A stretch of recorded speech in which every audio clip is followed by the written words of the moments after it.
Bonjour à tous et bienvenue pour cette nouvelle vidéo sur la téléconsultation vétérinaire. Nous allons aborder les 10 idées reçues, celles qui nous empêchent de commencer la télémédecine. Première idée reçue. Mon client ne voudra jamais payer pour une téléconsultation. Cette idée reçue est basée sur le concept que les vétérinaires font de la télémédecine gratuitement depuis 100 ans.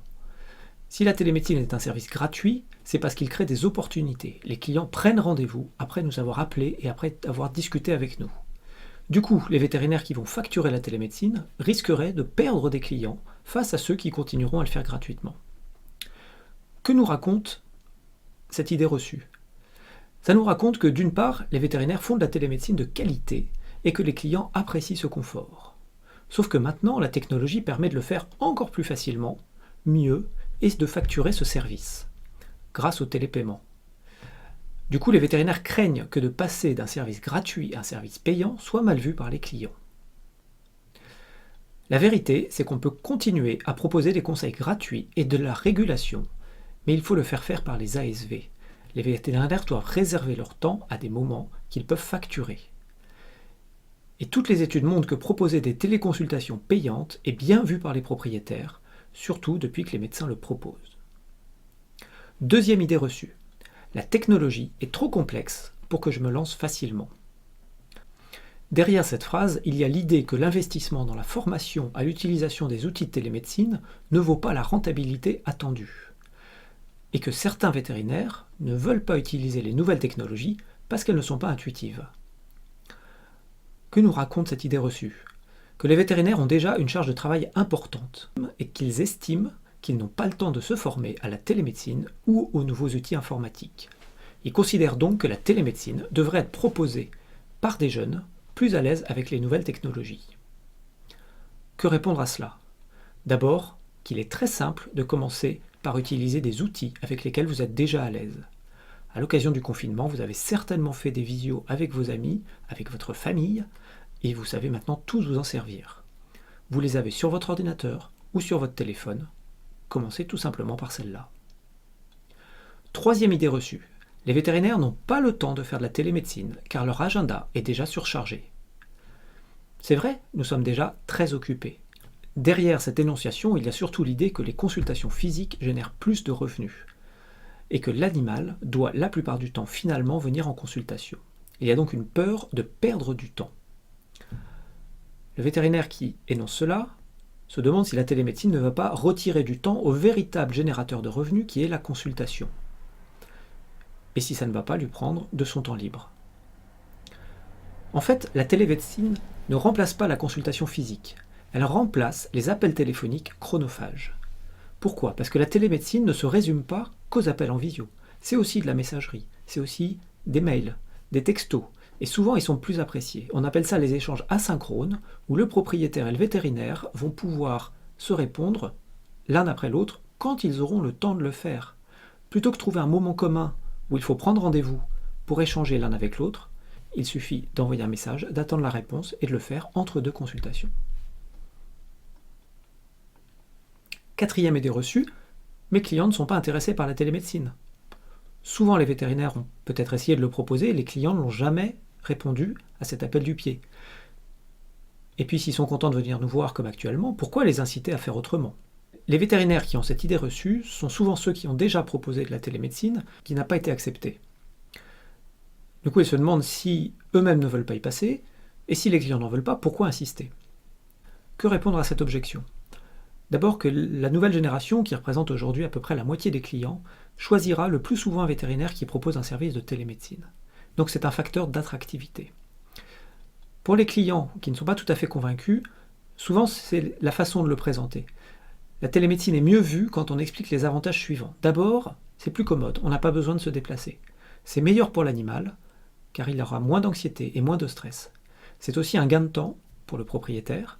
Et enfin, c'est un accès à un service de régulation qui permet aux clients de ne venir que quand c'est nécessaire. Quand on explique ça aux clients et qu'ils le comprennent bien, ils sont souvent très enthousiastes et demandeurs de télémédecine. Cinquième idée reçue, proposer la télémédecine va augmenter ma responsabilité professionnelle. Les vétérinaires qui ont cette idée imaginent que le diagnostic à distance présente un plus grand risque de faire des erreurs, car ils vont recueillir moins d'informations ou des informations moins précises. Ils se disent également qu'ils ne peuvent pas faire confiance aux observations des propriétaires car elles ne sont pas fiables. En fait, les vétérinaires qui pensent cela aimeraient faire de la télémédecine, mais ont peur de mal faire, ont peur de rater un élément important et de se tromper dans leur diagnostic. En réalité, rassurez-vous, la plupart des vétérinaires font déjà du diagnostic par téléphone et font confiance aux observations des propriétaires. À chaque fois que vous prenez des nouvelles, à chaque fois que vous prenez un client au téléphone et que vous le gérez par téléphone, vous faites de la télémédecine. Ce n'est pas parce que c'était gratuit que ça n'est pas un acte médical. Vous avez fait une évaluation et vous avez donné un conseil, ou en tout cas une stratégie pour le client. Donc vous avez fait un acte médical. Vous pouvez améliorer ça en utilisant la vidéo, parce qu'elle va remplacer l'expression du propriétaire. Et en plus, vous allez pouvoir vérifier un certain nombre d'informations que va vous apporter le propriétaire, comme par exemple la démarche de l'animal ou la couleur de ses muqueuses. Et puis à tout moment, vous n'êtes pas obligé de finaliser votre téléconsultation. Vous pouvez dire non, là je n'ai pas assez d'éléments pour poser un diagnostic fiable, je vous recommande de venir en consultation physique. Donc vous n'êtes pas prisonnier de cette téléconsultation. 6e idée reçue, la télémédecine va diminuer la qualité de mes soins. Les vétérinaires qui ont cette idée reçue pensent que l'examen clinique est le minimum du standard de soins et qu'avec la télémédecine, ils vont rater des informations importantes pour un diagnostic fiable. Ils pensent que ce n'est pas une pratique conforme, voire même que ça peut constituer une faute professionnelle. Derrière ça, ils nous expliquent qu'ils estiment que leur devoir est que tous leurs patients bénéficient de la même qualité de soins et qu'ils ne veulent pas baisser cette qualité de soins. Ils craignent que la télémédecine empêche le vétérinaire de faire un diagnostic correct en raison de l'absence d'examen clinique. Mais si nous reprenons les devoirs des vétérinaires, considérons que le but de notre métier est d'apporter des soins appropriés à la situation des patients et des clients. Or, quand un client ne peut pas se déplacer ou transporter l'animal, ce dernier ne reçoit pas de soins du tout. Et dans ces situations, la télémédecine apporte une solution. Il revient donc toujours au vétérinaire de juger si une téléconsultation permet ou non d'apporter des soins appropriés. Mais il est dommage de la rejeter d'emblée, alors que dans un certain nombre de cas, ça pourrait être une solution appropriée. 7e idée reçue, mon avis professionnel à distance n'est pas facturable. Le vétérinaire qui a cette idée craint que les clients ne fassent pas confiance à son diagnostic s'il n'y a pas un examen clinique. Il craint aussi que les clients ne veuillent pas payer juste pour avoir un avis par téléphone et pour des discussions. Et enfin, il se demande pourquoi son client voudrait le consulter à distance alors qu'il lui suffit d'aller sur Internet gratuitement. En fait, il y a depuis longtemps cette peur des vétérinaires que les clients ne veuillent pas les payer pour leur temps. Cette peur, nous l'avons créée car nous avons offert depuis longtemps notre disponibilité et notre temps libre. Mais en réalité, quand on demande aux clients, ils préfèrent obtenir des informations fiables de la part de ceux en qui ils ont confiance et ils sont prêts à payer pour cela. Il suffit juste de leur faire l'offre. Les vétérinaires sont des experts qui sont reconnus et appréciés. Les clients préfèrent avoir leur avis et sont prêts à payer pour cela. Et la télémédecine est une réponse qui permet de concilier les objectifs de chacun. Le client va consulter le professionnel qu'il préfère et en qui il a confiance. Et le vétérinaire sera rémunéré pour son temps de travail.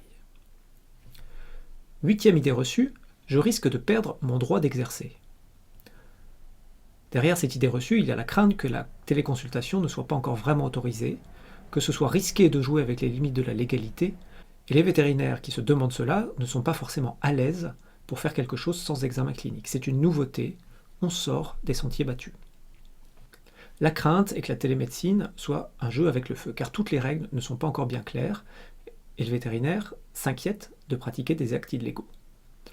Or, la téléconsultation n'est qu'une partie de la télémédecine. Si vous n'osez pas vous lancer, essayez d'autres domaines qui ne changent pas fondamentalement votre pratique actuelle. Commencez par des suivis téléphoniques que vous facturez. Commencez par des conseils aux nouveaux propriétaires qui peuvent passer du temps au téléphone avec vous ou avec l'ASV. Des conseils nutritionnels ou des conseils sur le comportement. Demandez-vous aussi si ce ne sont pas des actes qui seraient délégables à vos ASV. Vous aurez ainsi l'occasion de valoriser leurs compétences. 9e idée reçue, mon équipe ne va pas vouloir s'adapter. Si moi je suis enthousiaste mais que mes associés, mes employeurs ou mon équipe ne me suivent pas, qu'est-ce que je fais ? Ils craignent peut-être que ça leur donne plus de travail. Derrière cette idée reçue, On a un vétérinaire qui aimerait explorer les possibilités qu'offre la télémédecine, mais qui n'a pas le soutien de ses collègues. Du coup, il se demande si ça en vaut la peine. Comment dépasser cette idée? D'abord, accepter que la résistance au changement est classique et normale. Dans une clinique, on n'a pas besoin nécessairement de la participation de toute l'équipe. On peut commencer simplement avec les collègues les plus ouverts. Il va falloir les convaincre et insister sur les bénéfices pour les personnes. D'abord, comme nous l'avons déjà dit, les échanges par email ou par messagerie vont faire perdre moins de temps au téléphone.